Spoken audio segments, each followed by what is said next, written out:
The term gambling anime sure sounds interesting, but what exactly is it and how do you actually define it? In our case, gambling means playing a game by placing a bet and taking a risk in hope of a desired result. Gambling in anime is pretty exceptional though, because it can provide excitement without you actually losing money.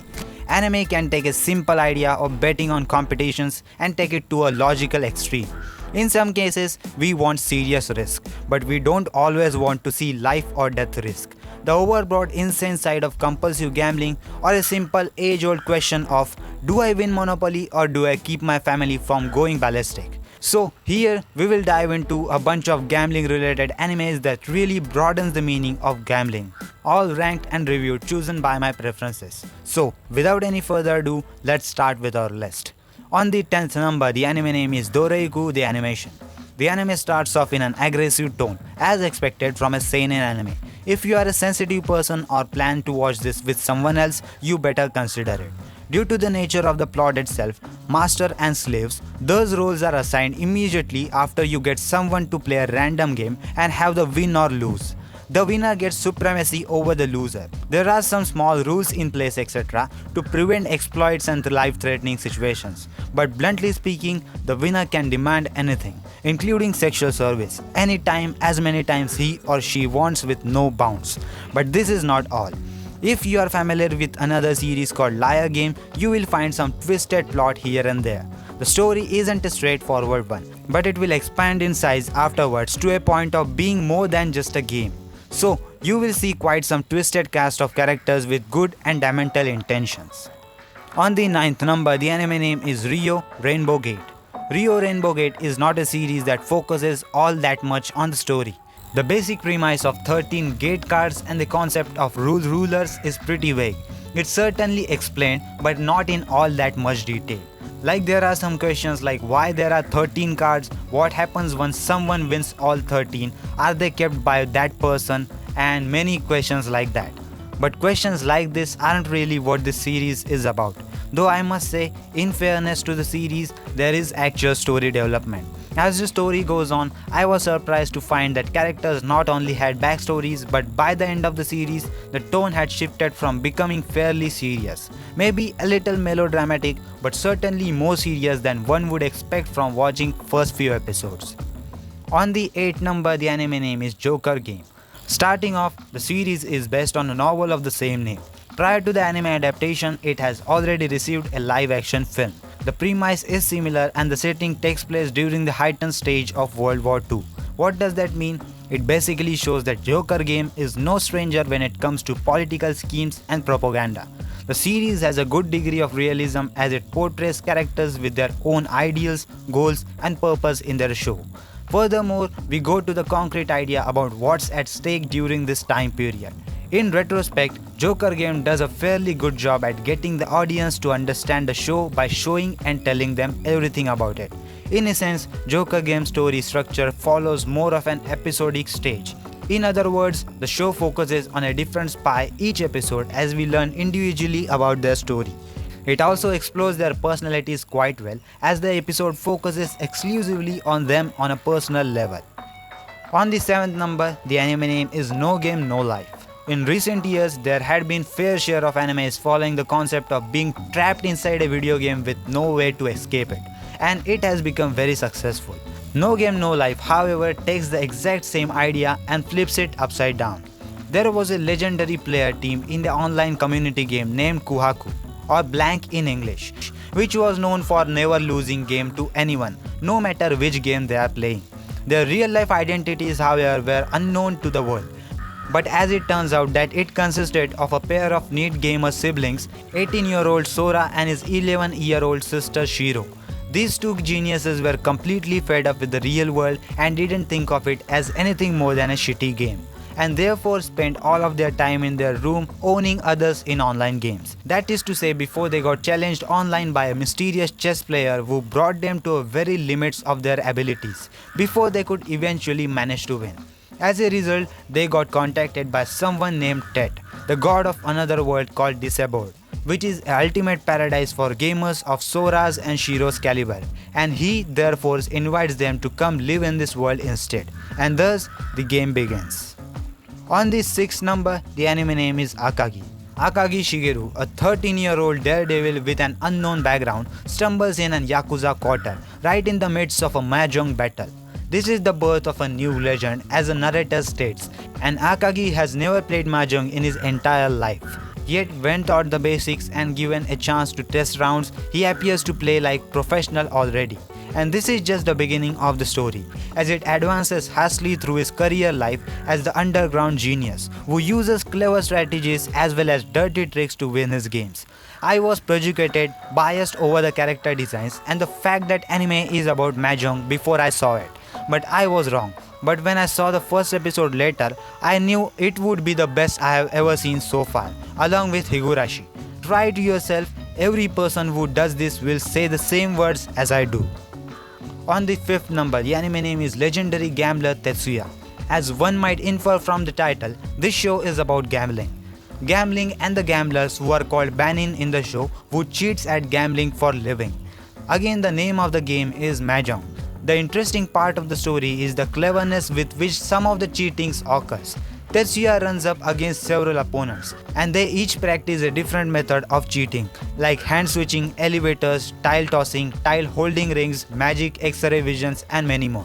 It's interesting, although the dialogues between active cheating scenes sometimes seems a bit sluggish. The cheating is more of a sideshow though, compared to what is arguably the main dynamic of the show is, an almost classic Yakuza film style way of portraying Mahjong conflicts, seeming like more passionate underground odyssey. On the fourth number, the anime name is Saki. When I first started this anime, I had no idea what was I getting into.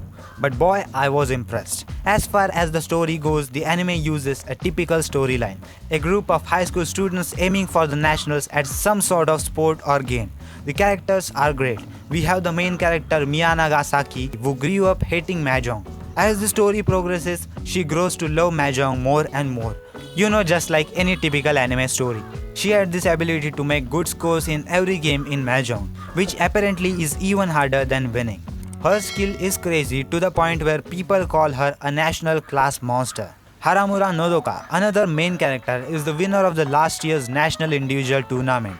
These two students along with their team fights to enter the nationals. As far as the story and the character goes, nothing really stands out, but what's amazing is the way that the manga was adapted into the anime. Every single Mahjong match is epic and just like it is shown in the manga. What makes this show so awesome is that the competitive atmosphere that it gives off, which is so much better than any other animes.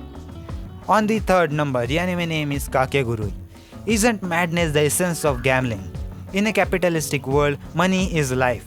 The fate of your life isn't depicted with order or fairness, yet people gather in casinos because humans feel pleasure in madness of betting their own fate. To resume, gambling is fun because it's insane. Yako Private Academy.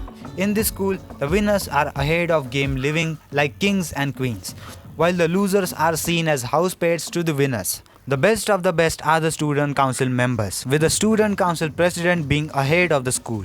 One day, the system ends up falling apart by a mysterious transfer student, Yumeko Jamabi. She is then known throughout the school and the student council is a bit too curious of her. Kakegurui has the mindset filled with devastating trickery methods unless packed with the best of all battles between student councils with none other than Kiraki Mobami. On the second number, the anime name is One Outs. Pain is mightier than swords. That is why we learn from one outs. From this hypnosis, one may be confused that is this baseball, is this chess, or is this gambling? The answer is no, it's not. For the story, it is the most difficult part to explain without spoiling it a bit. Almost the whole story revolves around the protagonist Tokuichi and the antagonist owner. Almost the whole story revolves around the protagonist Tokuichi and the antagonist owner. The biggest defect of the story is that the introduction part was a bit too long. Other than that, it follows a steady pace. So there is a miser owner who gets into a contract with Tokuchi. If Tokuchi gets someone's out, he gets 5 million yen. But if he gives up a run, he pays 50 million yen. The story is plain and simple. He plays against his opponents, that's all. The story is kept interesting by showing us his tentative salary periodically. That said, how the matches takes place is quite amusing. And the most often viewers will be tempted to see something brilliant and maybe no words left for what comes next. As such, the story mostly develops around a single protagonist Tokuchi and how he distinguishes himself with his keen observational skills and high intellect. It conveys that skill is not the only important thing in the game, such as baseball. Another aspect of the story that makes it interesting is that there is always someone smart in the opponent team who rivals Tokuchi, which makes this anime really interesting to watch. And on the first number, the anime name is Kaiji. Kaiji maybe is one of the genius animes that would be rarely consumed these days. Kaiji itself has a simple story. It's about a man named Kaiji who is a thief, but his life changes when he is being visited by a debt collector. The debt collector says that Kaiji has an unpaid loan which Kaiji had previously co-signed for a workmate, but his workmate has disappeared. The loan then fell on Kaiji. Hopelessly to find money to pay the loan, he finds that there is one way to solve his loan, and that was playing gamble. There are so many things that makes Kaiji so attractive. One of them is the gamble, or we can say the game. There are so many things that makes Kaiji so attractive. One of them is that the gamble, or we can say the game that Kaiji must play to pay his loans. What they are playing is just simple game like Jankenpo, but simply not just a simple Jankenpo. Fukumoto, who is Kaiji's creator, makes it into serious and psychological games that you have ever seen. The game is clever and usually depends on psychology to win the game. And if you are thinking the game is hard to understand, then don't worry, since they are really explaining it very well. Again, I am saying that it's just a simple game like Jankenpo, but that has been modified a bit by Nobuyuki to make the game more interesting. If there was something that made me so addicted to the series, then it was Kaiji and the other characters. Kaiji is one of the best main characters out there, but he can also be the lamest main character out there. There are too many ways to describe Kaiji. He can be a hero but also a loser. Loser in the terms is how Kaiji sometimes follows his desire for gamblings and ends up to having much more depth but in the other way. When he was in the pinch, he could turn a heroic character. Lastly, his clever and the trickery personality makes the story becomes more interesting to follow. And hence, Kaiji takes the number 1 spot on our list of best gambling animes of all time. And that was for today's video, guys. I hope that no one is offended by this list because I put the Kaiji over all of the animes in this list. Have you watched Kaiji, which holds the number 1 spot on our list? And how many animes out of this top 10 list you have already watched? Let me know about it in the comment section down below. And if you enjoyed this video, then don't forget to like this video and subscribe to my YouTube channel because I post daily anime content about top 10 top 5 listings, anime reviews, recommendations, news, theories and all sorts of anime content on daily basis. So if you enjoyed, please subscribe, and that was it.